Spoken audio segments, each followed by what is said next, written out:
I'm skeptical about these chosen one videos. I think a lot of them are way overhyped, and I think that a lot of them are playing on flattering you and trying to make you believe you're something more powerful than what you actually are. However, I do believe that there are chosen ones, and I believe that there have been chosen ones since the beginning of time, just maybe not to the extent that some of these people are trying to let on. They're flattering you and trying to get you to believe so highly of yourself, and their flattery keeps you coming back to them. That's not the kind of chosen ones I'm talking about. I think they use a lot of the right definitions. I think they use a lot of the right, if there was a template or a set of symptoms, so to speak, of being a chosen one, I think they get a lot of those right. But a successful lie has to have some truth in it, and I think that's what they're doing.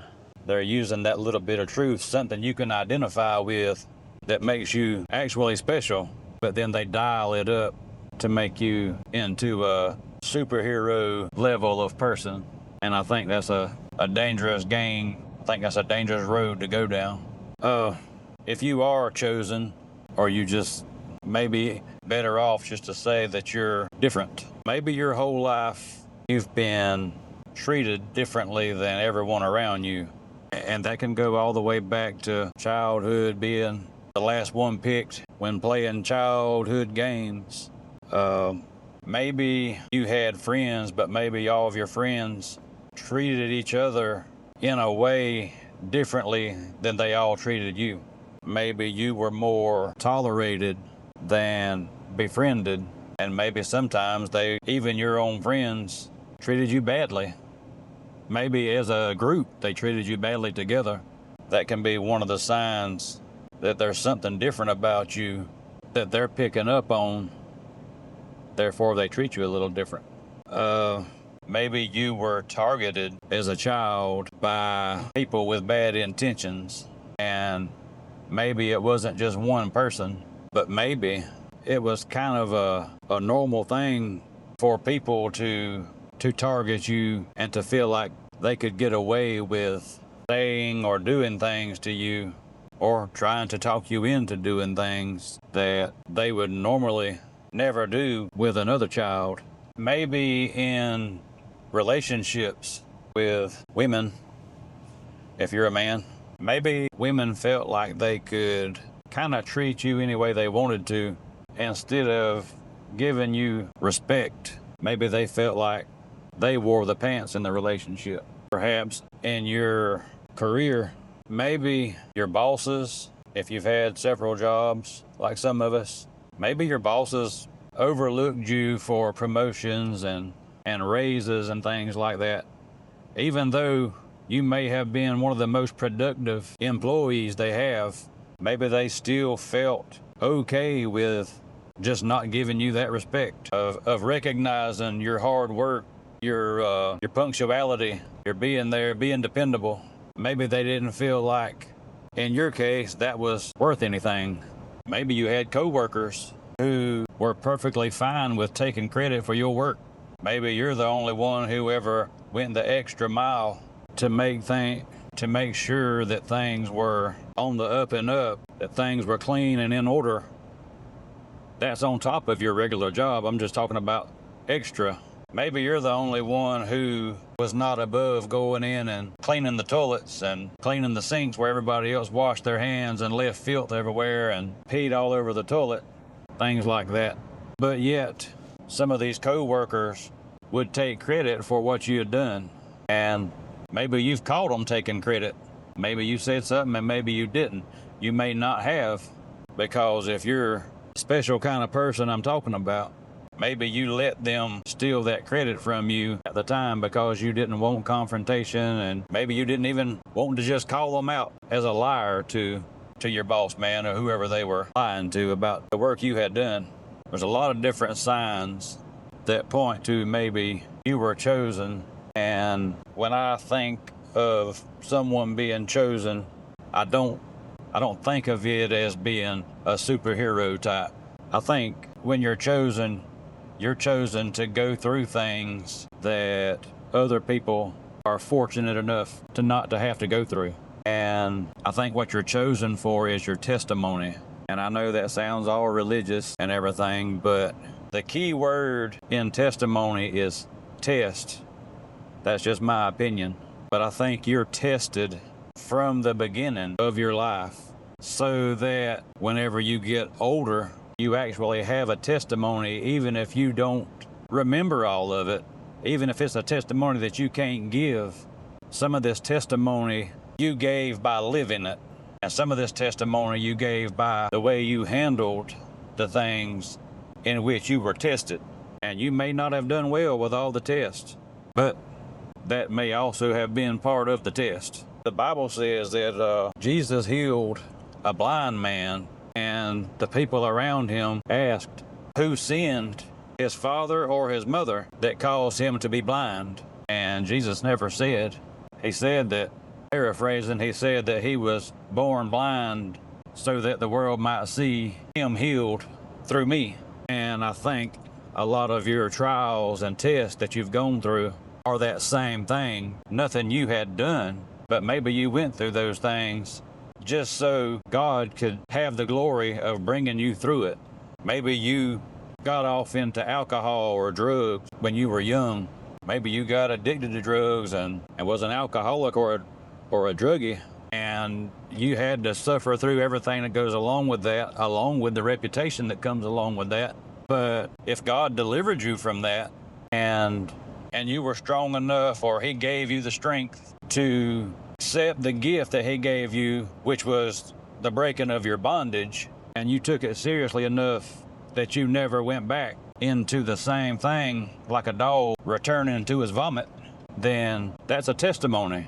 You were put in a situation, you were allowed to put yourself in a situation to be tested with drugs or alcohol. You were delivered from that by God Almighty. He brought you out of it. You stayed out of it.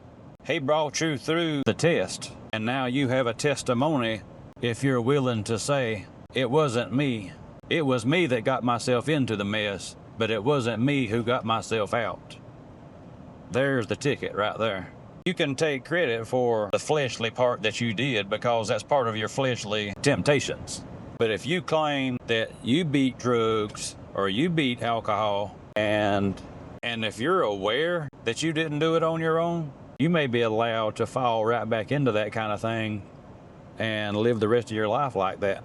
Now, if you don't or didn't recognize that you didn't beat that on your own, I think you'll have grace and mercy from the Father until such a time as you recognize that you didn't do it alone. And at that time, I think you would probably give him the credit, give him the praise and the glory for bringing you out of that.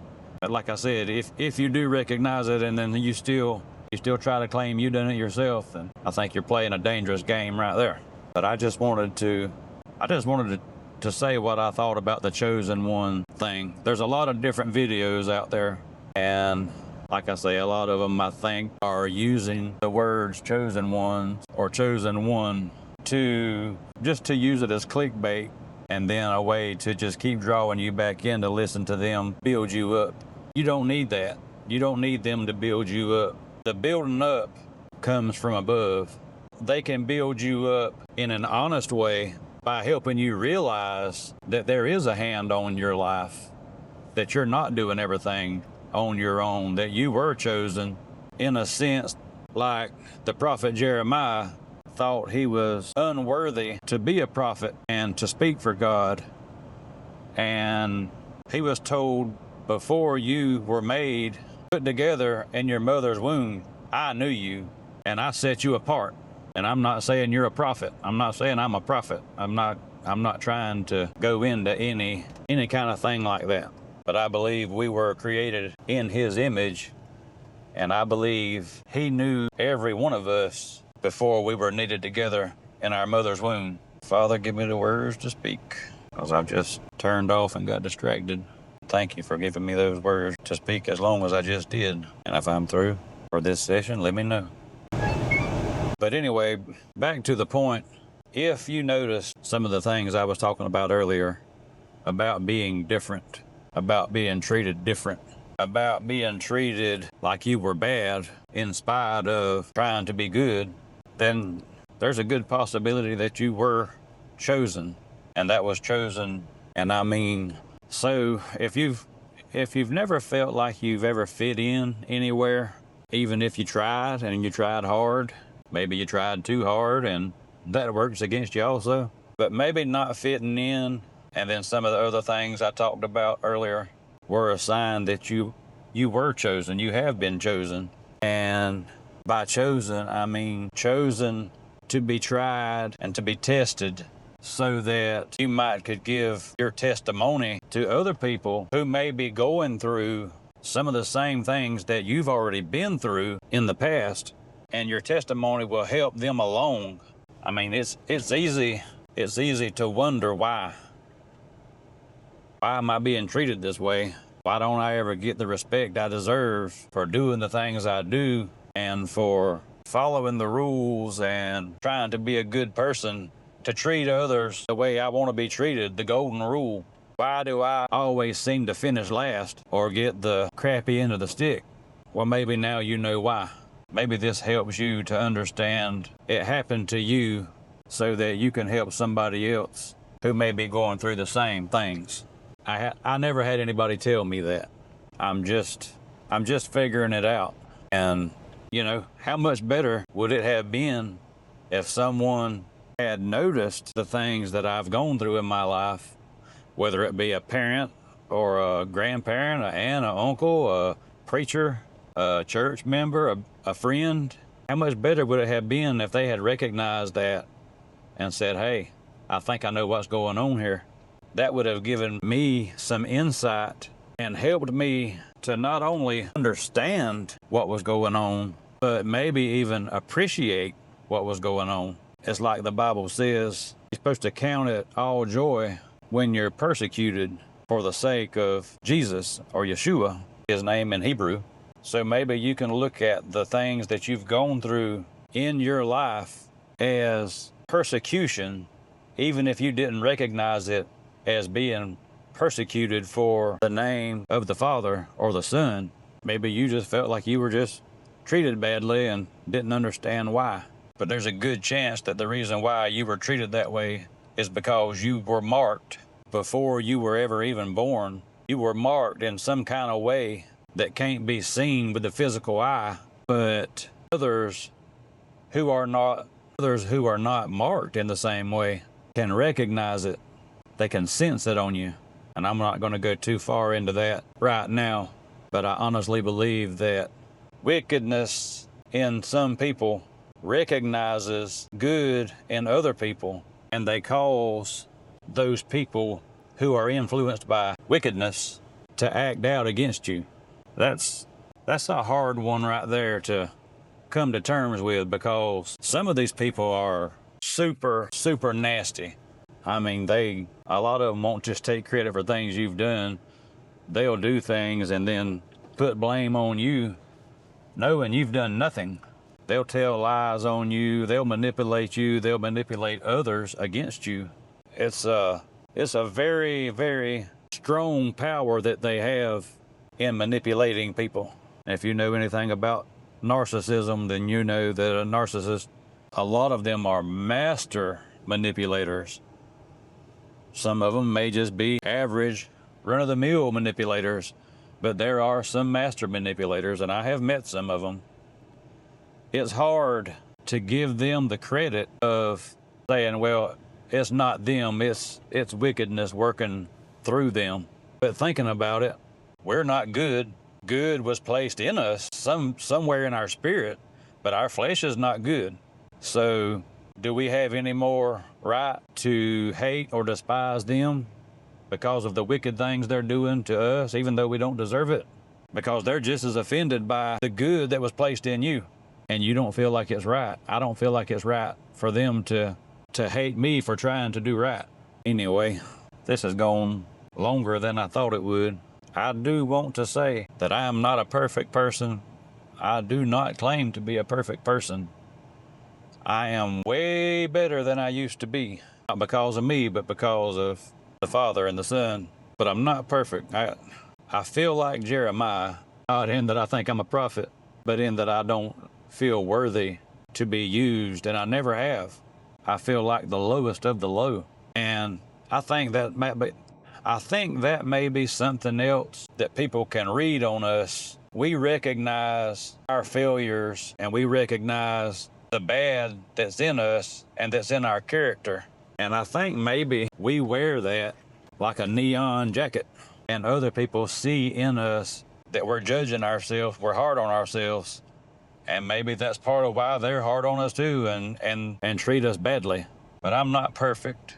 I don't know how many flaws I have, but I've got one flaw in particular that I struggle with. And it's not drugs or alcohol. It's a characteristic. And I think it comes from the life that I've been talking to you about going through the things that we go through. And I hate corruption. I absolutely hate corruption. This world is full of corruption. And not long ago, I was so distraught. I was so angry about corruption that it was starting to take over my life. It was starting to take over my everyday life, my everyday thinking. Everywhere I looked, I saw some form of corruption, and it would just make me angry. I mean, I was to the point where I was angry every day, and it was over things that I have no control over. Zero, none. There's nothing I can do about it. And there was one thing in particular that made me very angry that I seen almost every day, and I finally just had to talk to the Father about it. Say, hey, this is nothing to do with me. There's nothing I can do about it. This is your area, and if you want something done about it, then you can handle it.